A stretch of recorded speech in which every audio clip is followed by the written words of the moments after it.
Hello, God bless from Up Ministries. It's me, Dick Jr., coming to you today to read you John chapter 2. It's a pretty short read, like 2.5 columns, really. But there's a couple interesting things here as we go through. I may talk just a bit. So on the third day, that's the third day after he was baptized. I circled that because on the third day after he was crucified, he arose.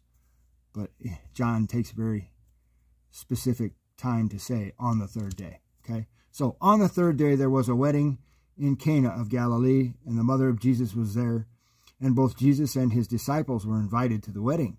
When the wine ran out, the mother of Jesus said to him, "They have no wine." And Jesus said to her, "Woman, what does that have to do with us? My hour has not yet come." And his mother said to the servants, "Whatever he says to you, do it." Now there were 6 stone water pots set there for the Jewish custom of purification, containing 20 or 30 gallons each. And Jesus said to them, "Fill the water pots with water." So they filled them up to the brim.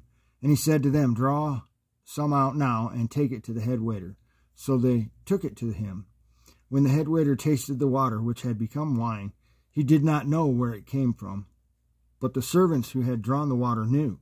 And the head waiter called the bridegroom and said to him, "Every man serves the good wine first, and when the people have drunk freely, then he serves the poorer wine. But you have kept the good wine until now." And that's what the wine of Jesus is. You know, the blood of the covenant is what I'm thinking of, because we drink wine and take bread, okay? But the wine of that covenant is the best wine. You kept the best for last. You see what I mean? The wine of the covenant of Jesus. Anyway, this beginning of his signs did in Cana of Galilee. Jesus did in Cana of Galilee, and manifest his glory, and his disciples believed in him. This was just for a small group of people, but it was a miracle meant just for them to help them to understand who he was. This beginning of his sign, okay. After this, he went down to Capernaum, he and his mother and his brothers and his disciples, and they stayed there a few days. The Passover of the Jews was near, and Jesus went up to Jerusalem. Okay, I'm going to pause right here. When Jesus was going to get crucified, he was on his way to Jerusalem for the Passover. Okay, it's like 3 years between this Passover and the next. That's his total ministry, the length of it. Okay, small note there. And he found in the temple those who were selling oxen and sheep and doves, and the money changers seated at their tables. And as I go through this and you listen to this, I want you to note that this is the first Passover that Jesus shared with his disciples, not the last Passover. He's tearing this place up. The next time he shows up, he tears them up again. Jesus does this twice, once at the beginning of his ministry and once at the end of his ministry. The very same thing he's doing right here. Anyway, I'm going to go ahead and keep reading now. And he made a scourge, and he found in the temple those who were selling oxen and sheep and doves and the money changers seated at their table. And he made a scourge of cords and drove them all out of the temple with the sheep and the oxen. And he poured out the coins of the money changers and overturned their tables. And to those who were selling the doves, he said, "Take these things away. Stop making my Father's house a place of business." And I circled that. I think that's important for many of us to remember about God's house. His disciples remembered that it was written, "Zeal for your house will consume me."